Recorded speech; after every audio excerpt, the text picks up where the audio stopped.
حضرت فاروق اعظم کا زمانہ ہے. ایک عورت مسجد نبوی میں نماز پڑھنے کے لیے جاتی ہے.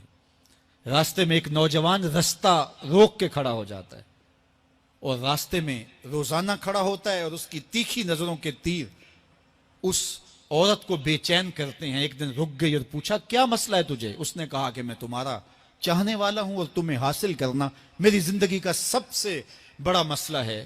اگر تم بولو تو آسمان سے تارے بھی توڑ لاؤں. اس نے کہا مجھے تارے نہیں چاہیے، میری ایک ہی خواہش ہے، اگر تم وہ شرط پوری کر دو تو پھر جو تم کہو گے میں اس کے لیے حاضر ہوں گی. اس نے کہا جلدی بولیے، میں ہر آرزو پوری کرنے کے لیے فرہاد بن جاؤں گا، مجنو بن جاؤں گا. اس نے کہا میری لمبی چوڑی شرائط نہیں، ایک ہی شرط ہے، 40 دن تک حضرت عمر کے پیچھے نماز پڑھ لو. 40ویں دن کی آخری نماز کے بعد یہاں میں تیرا انتظار کروں گی. اس نے کہا کہ یہ کون سا مشکل کام ہے. 40 دن تک حضرت عمر کے پیچھے نمازیں چلتی رہیں.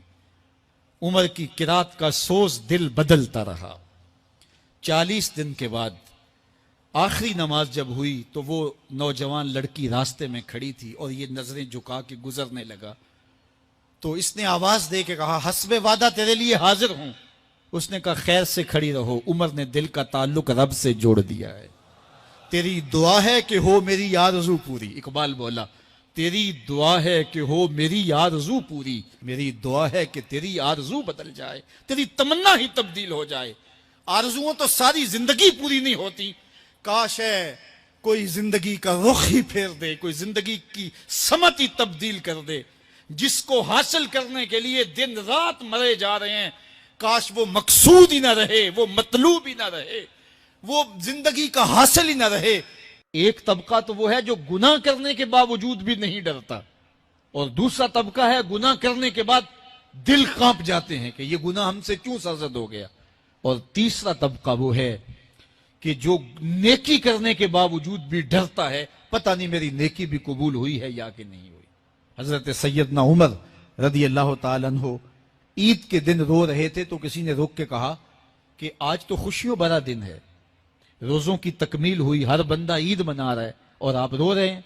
تو فرمایا کہ مجھے نہیں پتا کہ میں مقبولین میں سے ہوں یا مطرودین میں سے. میری نیکی قبول ہوئی ہے، میرے روزے قبول ہوئے ہیں یا رد کر دیے گئے.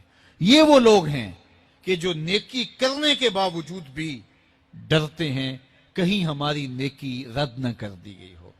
اللہ اکبر. حضرت حسن بصری رضی اللہ تعالی عنہ رو پڑے تو کسی نے کہا حضرت کیوں روئے ہو؟ کہا اللہ کی بے نیازی سے ڈر لگتا ہے، کہیں ایسا نہ ہو کہ وہ میرے عمل قبول ہی نہ کرے اور مجھے جہنم میں ڈال دے. محض اس کی بے نیازی سے ڈرتے ہوئے حضرت حسن بصری رو پڑے کہ اللہ تعالیٰ جل شانہ بے نیاز ہے، اس کو کوئی پرواہ نہیں ہے، تو کہیں ایسا نہ ہو کہ میرا سب کچھ جو ہے وہ رد کر دیا جائے.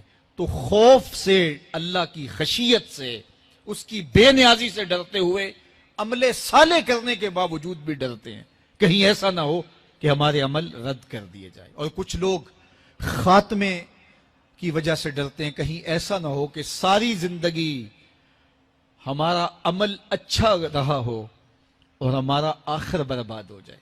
ایسے لوگ بھی ہوتے ہیں کہ جن کے عمل بہت اچھے ہوتے ہیں ساری زندگی، لیکن ان کا آخر ٹھیک نہیں ہوتا. بلعم بن باورا کی مثال ہمارے سامنے موجود ہے. بنی اسرائیل کا مستجاب الدعوات ولی تھا، اور جب ہاتھ پھیلا کے دعا مانگتا تو منہ پہ ہاتھ بعد میں پھیرتا، قبولیت پہلے ہو جاتی. اتنا مستجاب الدعوات ولی تھا. پھر کیا ہوا کہ اللہ کے نبی کے خلاف اس نے ہاتھ اٹھا دیے. جب میں آ گیا کہ میں اللہ کی بارگاہ میں مقبول ہوں اور میری ہر دعا مان لی جاتی ہے، تو پھر کسی کے کہنے پہ وقت کے نبی کے خلاف بد دعا کرنے کے لیے کھڑا ہو گیا، اور جو کہنا چاہ رہا تھا وہ اپنے حق میں نکل گیا، اور پھر زبان اس کی لٹک گئی، زمین چاٹتا تھا. اور قرآن نے کہا مَثَلُهُ كَمَثَلِ الْكَلْبِ، اس کی مثال کتے کی مثال ہے. اب ذرا غور کیجئے کہ بنی اسرائیل کا مستجاب الدعوات ولی ہے، لیکن انجام کتنا بد ہوا.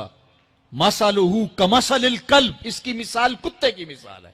اسی لیے میاں صاحب بولے پڑھنے اتے مان کرینا تے نہ آکھی میں پڑھیا، او جبار کہار صداوے متا روڑ دیوے دودھ کڑیا. کتنے لوگ کس کمال پہ پہنچے ہوتے ہیں لیکن انجام ٹھیک نہیں ہوتا. کمال اس کا ہے جس کا انجام ٹھیک ہو گیا. رنگا رنگ سہیلیاں پرن کڑے پر پریا اس دا جانیے جس دا توڑ چڑھے. حضرت ابو ملیکہ رضی اللہ تعالی عنہ فرماتے ہیں، بخاری کتاب الایمان میں یہ روایت ہے، فرماتے ہیں میں 30 اصحاب رسول سے ملا ہوں. حضرت ابو ملیکہ تابعی ہیں. 30 اصحاب رسول سے ملا ہوں اور میں نے سب کو دیکھا ہے وہ اس بات سے ڈرتے تھے کہ ہمارا کہیں خاتمہ خراب نہ ہو جائے، ہمارا آخر کہیں برباد نہ ہو جائے. خاتمہ بالخیر کا انہیں بہت زیادہ مسئلہ تھا. میں اور آپ تھوڑا سا عمل کر لیں تو ہم پھول جاتے ہیں کہ نہ جانے ہمارے جیسا زمانے میں کوئی ہے ہی نہیں. فرماتے ہیں 30 اصحاب رسول سے ملاقات کی ہے لیکن وہ ڈر. حضور نے ارشاد فرمایا کہ میری جانب سے ایک آیت بھی ہو تو اس کو آگے پہنچا دو، اور جس نے جان بوجھ کر کسی حدیث کو میری جانب منسوب کر دیا جبکہ وہ میں نے نہیں کہا تھا تو وہ اپنا ٹھکانہ جہنم میں تلاش کر لے. آج کل سوشل میڈیا کے دور میں جو بھی آگے اس کو بڑھا دیتے ہیں کہ یہ حدیث رسول ہے، بہت ساری ایسی چیزیں ہوتی ہیں جن کا حضور کے فرمان سے کوئی تعلق نہیں ہوتا ہے. چیز اچھی ہے تو اس کو حضور سے منسوب کر کے آگے کیوں بڑھایا جائے اگر وہ حضور کا فرمان نہیں ہے. مختلف بزرگوں کے اقوال کو حضور علیہ السلام کے ساتھ منسوب کر دیا جاتا ہے تو دیکھنا چاہیے کہ حضور علیہ السلام کا فرمان کیا ہے.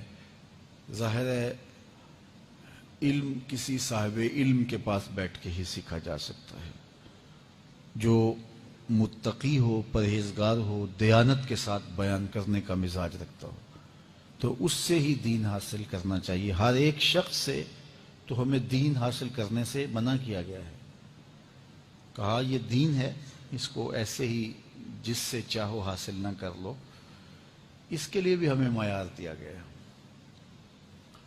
اور بعض لوگ سوشل میڈیا کو اتنا معتبر سمجھ بیٹھے کہ وہاں جو ملے، حالانکہ وہ بھی انسانوں نے ڈالا ہوا ہے اور لوگوں نے اپنے اپنے عقیدوں، اپنی اپنی خواہشات کے مطابق وہاں جو بھی ڈال دیا تو اس کو ہم نے کہا کہ یہ جو ہے وہ درست ہے، جبکہ زیادہ تر چیزیں وہاں درست نہیں بھی ہوتی. تو اس لیے یہ بات ذہن میں رکھیں کہ حضور کی جانب کوئی چیز منسوب کرتے ہوئے اس کا یقین ہونا چاہیے کہ یہ حضور علیہ السلام کا فرمان ہے. رسول کریم صلی اللہ علیہ وآلہ وسلم نے ارشاد فرمایا، جس شخص کی اللہ بھلائی کا ارادہ کر لیتا ہے اسے دین کا فہم عطا کر دیتا ہے، دین کی سمجھ نصیب کر دیتا ہے. اور پھر ارشاد فرمایا ایک وقت ایسا آئے گا لوگوں پر کہ جب اسلام کا صرف نام رہ جائے گا، اسلام کا صرف نام رہ جائے گا. باطن میں اسلام نہیں ہوگا، روحوں میں اسلام نہیں ہوگا، رویوں میں اسلام نہیں ہوگا، طرز زندگی میں اسلام نہیں ہوگا، معاشرت میں اسلام نہیں ہوگا، ملکی قوانین میں اسلام نہیں ہوگا، عدالتوں میں اسلام نہیں ہوگا. اسلام صرف نام کا رہ جائے گا. وَلَا يَبْقَى مِنَ الْقُرْآنِ إِلَّا رَسْمُهُ، اللہ اکبر. اور قرآن صرف رسم کے طور پہ، رسم الخط کے طور پہ باقی رہ جائے گا. بڑے خوبصورت لکھے ہوئے کلمات تو ہوں گے لیکن کسی کے عمل میں قرآن کی تعلیمات کی جھلک دکھائی نہیں دے گی. اللہ اکبر. مسجدیں زیب و زینت کے لحاظ سے تو آباد ہوں گی لیکن ہدایت کے نور سے خالی ہوں گی. ممبر و محراب سے لطیفے سنائے جا رہے ہوں گے. ہم تو دیکھ رہے ہیں کہ اس دور میں بھی ایسا ہو رہا ہے. تلقین غزالی نہیں رہی اور فلسفہ رومی نہیں رہا.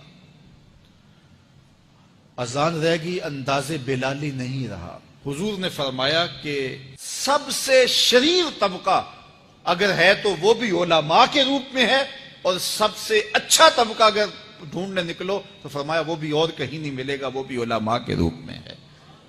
اس لیے سب سے زیادہ پھر چھان پھٹک تو اس شعبے کی کرنی چاہیے اور دیکھنا چاہیے کہ خیر کہاں ہے.